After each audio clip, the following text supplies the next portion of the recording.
2025. Thank you, madam, for giving this opportunity.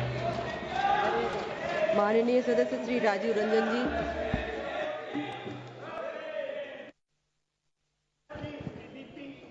अरे हाँ, इतने तो तुम्ही ना क्या सेटिंग हुआ? आपका सोर्सेस अच्छे नहीं, आपका सोर्सेस अच्छे नहीं।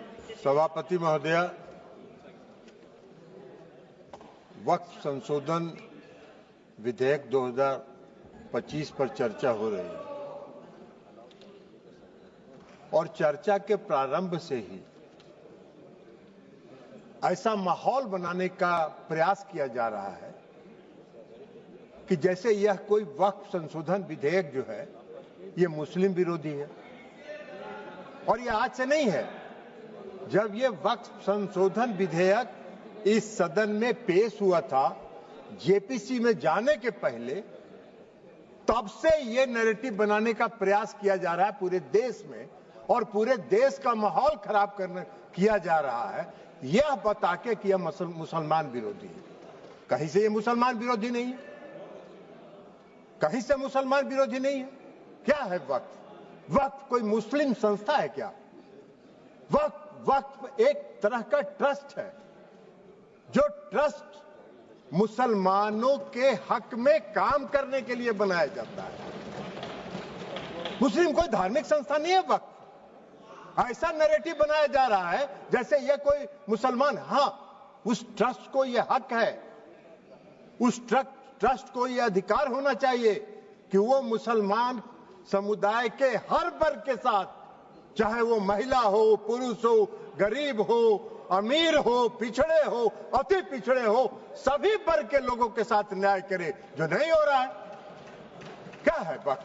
वक्फ तो एक धार्मिक संस्था नहीं है, विनियामक है और प्रशासनिक निकाय है जो मुसलमानों के हक के लिए काम करती है। आज उसको नैरेटिव बनाया जा रहा है। क्यों नैरेटिव बनाया जा रहा है? आप मोदी जी को कोस रहे हैं। अरे भाई, मोदी जी का चेहरा अगर आपको पसंद नहीं आता है तो मत देखिए मोदी जी की तरफ, उनके अच्छे काम का प्रशंसा करिए, यही काम करिए। लेकिन मोदी जी ने जो आज काम किया 2013 में, जो आपने पाप किया था, उस पाप को समाप्त करके आज मोदी जी ने पारदर्शिता लाने का काम उसमें किया है। आपको क्या दिक्कत हो रहा भाई? हाँ, ये अलग बात है कि आपको मोदी जी पसंद नहीं है तो नहीं है, तो मत रहे। लेकिन देश की जनता मोदी जी को पसंद करती है और इसलिए मोदी जी पारदर्शिता के साथ समाज के हर तबके के लिए काम करने का काम करते हैं। ये पाप आपका है और आपके उस पाप को आज मोदी जी ने आपके चंगुल से, उस गिरोह से निकाल के आम मुसलमानों की तरफ उसको फेंक दिया है उसके काम करने के लिए। तो ये आपको खराब लग रहा है? क्यों खराब लग रहा है भाई? ये खराब लगने की कोई चीज तो है नहीं। आप मुसलमानों के कल्याण के विरोधी हैं क्या? आप मुसलमानों के कल्याण के लिए अगर मोदी जी ने कोई काम किया तो उसकी प्रशंसा करनी चाहिए थी। लेकिन आपको आज क्या है? आज इस देश में दो तरह के लोग इस वक्फ संशोधन विधेयक के खिलाफ हैं। एक वैसे लोग जो अपने वोट के लिए धार्मिक मामलों का इस्तेमाल करते हैं, वो इसके विरोध में हैं और वो इसके विरोध में माहौल खड़ा कर रहे हैं। और दूसरे वैसे लोग हैं जिनका इस पर वक्फ पर कब्जा था, वो अपने कब्जे को चंगुल से जाते हुए देखकर आज इसके विरोध में खड़ा है। क्या है भाई? क्यों विरोध कर रहे हैं भाई? इस संशोधन के विरोध का क्या कारण है? कोई कारण नहीं है। वक्फ का जो पूरा कार्यकलाप है, वक्फ का जो पूरा वर्किंग है, उस वर्किंग में तो कहीं से इस संशोधन में हस्तक्षेप करने का कोई अधिकार नहीं है। लेकिन अगर वक्फ के कार्यकलाप में हम कोई हस्तक्षेप नहीं कर रहे हैं, लेकिन हम वक्फ का जो आमदनी है वह आमदनी सही मामलों में मुसलमानों के लिए खर्च हो, इस पर नजर रखने के लिए हम इसमें संशोधन लेके आए। आपको क्या दिक्कत नजर आ रहा है इसमें? इसलिए क्या आपको लग रहा है कि नजर में तो आप चढ़ जाएंगे? नजर में तो आपके चढ़ जाएंगे। अब आपका वो चलेगा नहीं जो गिरोह आपका कब्जा में था, मुसलमानों के हक में काम होगा, बेहतर प्रबंधन होगा, धन के दुरुपयोग को रोका जा सकेगा और सिर्फ उसके कार्यकलाप पर निगरानी रखने का तंत्र विकसित किया जा रहा है। इसमें आपको कोई विरोध का आधार नहीं है। और ये नैरेटिव अगर आप बना रहे हैं पूरे देश में तो अपने लाभ के लिए, अपने राजनीतिक लाभ के लिए, अपने वोट के लिए आप इसका इस्तेमाल कर रहे हैं।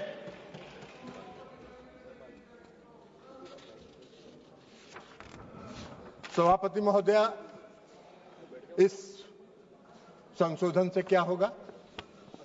इस संशोधन से सबसे बड़ा फायदा क्या है? आज मुसलमान समुदाय के अंदर, ये नैरेटिव तो आप बना नहीं रहे, मुसलमान समुदाय के अंदर पसमानदा समाज के भी लोग हैं।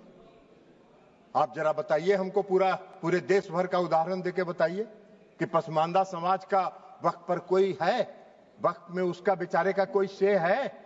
कितनी बड़ी आबादी है पसमानदा समाज की, उसका कोई से है? आप पूरे देश में, आपके नेता, कांग्रेस पार्टी के नेता पूरे देश में चिल्ला चिल्ला के कह रहे हैं जातीय गणना कराइए, जनगणना कराइए। तो कराइए, तो मुसलमान के पसमानदा के आप खिलाफ कहां हैं? अगर उनको हक दिया जा रहा है और उनको अधिकार दिया जा रहा है। आपको बता देते हैं, आपको बता देते हैं, आपकी सेकुलरिज्म की एक कांग्रेस पार्टी के एक नेता का कल हम देखे अखबार में एक बयान छपा हुआ है कि जेडीयू सेकुलर पार्टी है, उसको देखना है। अरे जेडीयू को और नीतीश कुमार को आपके सेकुलरिज्म के सर्टिफिकेट की आवश्यकता नहीं है, उसकी आवश्यकता नहीं है। आपको हम एक बात बता देते हैं, सेकुलरिज्म की आपकी परिभाषा है समाज को वोट के लिए बांटो, भावना की राजनीति करो और वोट लेके देश पर राज करो और राज करो। यह आपका सेकुलरिज्म का परिभाषा है। नीतीश कुमार जी का और जेडीयू के सेकुलरिज्म की परिभाषा है कि बिना कोई विवाद किए हुए काम करो, समाज के हर वर्ग के लिए काम करो। आपने तो इस देश में बहुत दिन शासन किया। आपको एक मिनट सुनिए जयप्रकाश जी, आपको बता देते हैं, बिहार में नीतीश कुमार जी 20 साल से बिहार के मुख्यमंत्री हैं। आजादी के बाद से आपने कब तक शासन किया? कांग्रेस पार्टी ने बिहार में कब तक शासन किया? आजादी के बाद से नीतीश कुमार जी ने 20 वर्षों में मुसलमानों के हक में जो काम किया, आजादी के बाद से आज तक नहीं हुआ। क्या हुआ? मुसलमानों के लिए नीतीश कुमार जी ने तालमी मरकज बनाया, हुनर योजना चलाई। भागलपुर दंगा हुआ था, किसके राज में हुआ था? वेणुगोपाल जी, आपके राज में हुआ था। क्या न्याय किया था आपने मुसलमानों के लिए? नीतीश कुमार जी ने एनडीए के राज में भागलपुर के दंगा पीड़ितों को न्याय देने का काम किया। यह काम नीतीश कुमार जी ने किया। आपका सेकुलरिज्म की क्या परिभाषा है? नीतीश कुमार जी ने पूरे बिहार के कब्रिस्तान की घेराबंदी करा दी। आप तो आजादी के बाद से इतना दिन शासन किए, कौन सा काम आपने किया बिहार में? और मुसलमानों के हक में ये बता दीजिए। लेकिन नीतीश कुमार जी वोट के लिए राजनीति नहीं करते हैं और नीतीश कुमार जी ने मुसलमानों के हक में बिहार में जितना काम किया, भारतीय जनता पार्टी उसकी भागीदार रही।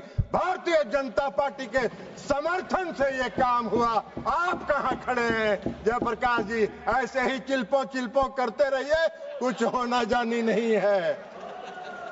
तो इसलिए आज वक्फ संशोधन बिल के माध्यम से मुसलमानों के, पसमानदा समाज के मुसलमानों के लिए, जो पिछड़े वर्ग के मुसलमान हैं, जो गरीब तबके के मुसलमान हैं, जो मुसलमान में भी सबसे निम्न वर्ग के मुसलमान हैं, उनको भी आज न्याय देने का काम हो रहा है। तो आपको चिल्पों बम मचा रहे हैं, आप हल्ला कर रहे हैं, आप नैरेटिव सेट कर रहे हैं, जैसे लगता है कि इस देश में कोई तूफान आने वाला है। अरे तूफान नहीं आने वाला है। इस देश के पसमानदा समाज के मुसलमान कल नरेंद्र मोदी के साथ खड़े होंगे कि इनके शासनकाल में हमको न्याय मिला। आप कहां नजर आइएगा? नैरेटिव सेट करते रहिए। और उसके बाद आप बताइए, महिला सशक्तिकरण की बात करते हैं। बड़ा चिल्लाते हैं महिला सशक्तिकरण के लिए कि महिलाओं को सशक्त करना है, कांग्रेस पार्टी महिलाओं को सशक्त करती है। अरे कहां महिलाओं को? मुसलमान समुदाय में महिला नहीं है क्या? मुसलमान समुदाय में महिला नहीं है? आज अगर मुस्लिम समुदाय के महिलाओं को वक्फ के साथ जोड़ा जा रहा है, आपको क्यों विरोध हो रहा है? मुस्लिम समाज के महिलाओं को भी सशक्तिकरण का हक है, उनके सशक्तिकरण का भी काम प्रधानमंत्री नरेंद्र मोदी जी की सरकार ने किया। इस वक्फ संशोधन विधेयक के माध्यम से आपका नैरेटिव सेट कर रहे हैं पूरे देश में, जैसे लगता है मोदी जी मुस्लिम विरोधी हैं। मोदी जी पारदर्शी, मोदी जी सेकुलरिज्म, जिस तरह नीतीश कुमार जी ने बिहार में सेकुलरिज्म स्थापित किया, प्रधानमंत्री नरेंद्र मोदी जी भी पूरे देश में सेकुलरिज्म को लेकर आगे चल रहे हैं। समाज के हर तबके के साथ, समाज के हर वर्ग के साथ, देश के हर राज्य के साथ एक साथ काम करके उसको विकसित करने का काम कर रहे हैं, इसलिए कि उनका विजन, उनकी सोच व्यापक है। वो विकसित देश बनाना चाहते हैं, आत्मनिर्भर भारत बनाना चाहते हैं। आप देश को संकुचित रखना चाहते हैं, देश को बांट के वोट के लिए धर्म के आधार पर वोट को बांटना चाहते हैं, जो आपका चलने वाला नहीं है। अभी चर्चा हो रही थी, बहुत लोगों ने कहा इस संशोधन के माध्यम से डीएम को अधिकार क्यों दे दिया गया। बहुत लोगों ने सिविल प्रोसीजर कोड तक की बात करी, हमको हंसी आ रही थी। सीपीसी से क्या लेना देना है? गाय का सील भैंस में, भैंस का सील सिंह जो है गाय में लगा रहे हैं। अरे भाई, इस देश में रेवेन्यू के रिकॉर्ड्स का कस्टोडियन कौन होता है? इस देश में रेवेन्यू के रिकॉर्ड्स का कस्टोडियन डिस्ट्रिक्ट मजिस्ट्रेट होता है, और डिस्ट्रिक्ट मजिस्ट्रेट को अगर यह अधिकार दिया गया था, कोई गलत नहीं था, लेकिन फिर भी आपने उसका विरोध किया। तो भाई सरकार ने सोचा कि चलिए आपके विरोध को मान लेते हैं, और उससे बड़े अधिकारी को दे दिया ये अधिकार। लेकिन रेवेन्यू के रिकॉर्ड्स का कस्टोडियन जिलाधिकारी होता है। आपका अगर झगड़ा होगा, मेरी संपत्ति का अगर झगड़ा होगा, वेणुगोपाल जी आपकी संपत्ति का किसी से झगड़ा होगा, तो कहां जाते हैं आप? खतियान देखने के पास? किसके पास जाते हैं? वही डिस्ट्रिक्ट मजिस्ट्रेट के यहां, वही डिस्ट्रिक्ट मजिस्ट्रेट की अदालत में जाते हैं। एक आम मुसलमान भी आज की तारीख में, आम नागरिक अगर मुसलमान का है और उसकी व्यक्तिगत संपत्ति पर कोई विवाद होता है, तो वो जाता है डिस्ट्रिक्ट मजिस्ट्रेट के यहाँ, और वहीं से उसको न्याय मिलता है। तो आम मुसलमान डिस्ट्रिक्ट मजिस्ट्रेट के दफ्तर में जाएंगे, उनको न्याय मिलेगा। अब वक्फ को नहीं जाना है, इसलिए कि वक्फ की जमींदारी है। पूरे वक्फ की संपत्ति पर उसको समाप्त करने का काम, पारदर्शिता लाने का काम नरेंद्र मोदी की सरकार ने किया है। इसका स्वागत करना चाहिए, इसका विरोध नहीं होना चाहिए। अब आप कह रहे हैं कि ट्रिब्यूनल की बात आती है। भाई क्या ट्रिब्यूनल में क्या दिक्कत है? आज का क्या कानून है? आज का क्या कानून है? आज का कानून यह है जो पाप किया आपने 2013 में। आज का कानून क्या है कि अगर कोई वक्त, जो सुबह में रिजिजू साहब मंत्री जी जो भाषण दे रहे थे, उन्होंने कहा कि धारा 40 को खत्म कर दिया हमने। बड़ा बहुत अच्छा धन्यवाद के पात्र हैं किरेन रिजिजू साहब जी। इन्होंने सुप्रीम कोर्ट की बिल्डिंग को, राष्ट्रपति भवन की बिल्डिंग को, लोकसभा की बिल्डिंग को बचा लेने का काम किया, नहीं तो कल कह देता ये भी मेरा वक्त का संपत्ति है। भाई आपका ऐसा कौन सा कानून है इस देश में? इस देश में ऐसा कहीं कानून होता है? कोई प्रजातांत्रिक, हम आजादी के बाद से इतने दिनों से इस देश को चला रहे हैं, कौन सा इस देश में ऐसा कानून है कि वक्फ ने जिस पर रख दिया हाथ, वक्फ की संपत्ति हो गई? अभी सेकुलरिज्म के इनके सहयोगी हैं, जिनके आजकल वेणुगोपाल जी जिस पार्टी जो है, जिसकी पिछलग्गू बनी हुई है, आज उनका भी वायरल हो रहा है इसी लोकसभा में उनका दिया हुआ भाषण वायरल हो रहा है, जिन्होंने कहा है कि पूरे डाक बंगला चौक को पटना के वक्फ वालों ने कब्जा करके रख लिया है। सख्त कानून बनना चाहिए और उन लोगों को विदा करना चाहिए। तो यही तो आपका है, यही आपका है, वायरल है। जरा बाहर निकल के वेणुगोपाल जी देख लीजिए, नहीं हो तो बोलिएगा, हम भेज देंगे, मेरे पास भी है, हम भी भेज देंगे आपको, देख लीजिएगा। तो आप वक्फ की संपत्ति को अगर आज समाप्त कर दिया उस धारा को, तो बड़ा बढ़िया काम किया। हम धन्यवाद देते हैं रिजिजू साहब के, जिन्होंने इस देश को बचा लिया और इस देश के कई लोगों को इस शिकंजे में फंसने से बचा लेने का काम इन्होंने किया है, इसलिए हम उनको धन्यवाद देते हैं। अब ट्रिब्यूनल की बात है। ट्रिब्यूनल का क्या था भाई? कल इस कानून के तहत ट्रिब्यूनल में जाइए, ट्रिब्यूनल में जाके आप साबित करिए कि वक्फ का संपत्ति नहीं है, ये मेरा संपत्ति है, और उसको 5 साल तक 10 साल तक ट्रिब्यूनल सुनता रहेगा। और एक बार ट्रिब्यूनल फैसला दे दिया कि वक्फ वाले सही है, अब फिर कहीं नहीं जाइए, फिर उसी में रिवीजन फाइल करिए। यही तो आज का कानून था, जिसको खत्म करके इस सरकार ने पारदर्शिता लाने के लिए सिर्फ इंडिविजुअल को भी नहीं, अगर वक्फ को भी कोई शिकायत है तो वह भी अपील में जा सकता है, उसको भी आजादी मिल गई है। दो तरफा मामला साफ है। अब चलिए, जो सही होगा वही होगा, और यही काम नरेंद्र मोदी जी करते हैं, पारदर्शिता लाते हैं। आपको पारदर्शिता से चिढ़ है, आपको पारदर्शिता से नफरत है, तो इसमें मोदी जी क्या करें? उनका चेहरा आपको खराब लगता है तो मोदी जी क्या करेंगे? आपको पसंद नहीं है, उनके काम की प्रशंसा किया करिए। इसलिए आज जो ये संशोधन लेके सरकार आई है, ये संशोधन पूरे वक्फ के कार्यकलाप को, पूरे वक्फ के कामकाज पर, पूरे वक्फ की संपत्ति पर, पूरे वक्फ का इस्तेमाल आम और गरीब मुसलमानों के लिए, मुस्लिम महिलाओं के लिए हित में हो, इसकी व्यवस्था के साथ ये संशोधन विधेयक आया है। हमारी पार्टी जनता दल यूनाइटेड इसका पूर्ण समर्थन करती है, पारदर्शिता का समर्थन करती है, और पारदर्शिता को लाने के लिए हम आदरणीय प्रधानमंत्री नरेंद्र मोदी जी का धन्यवाद करते हैं। अल्पसंख्यक कल्याण मंत्री किरण रिजिजू साहब का धन्यवाद करते हैं और अपनी बात समाप्त करते हैं। माननीय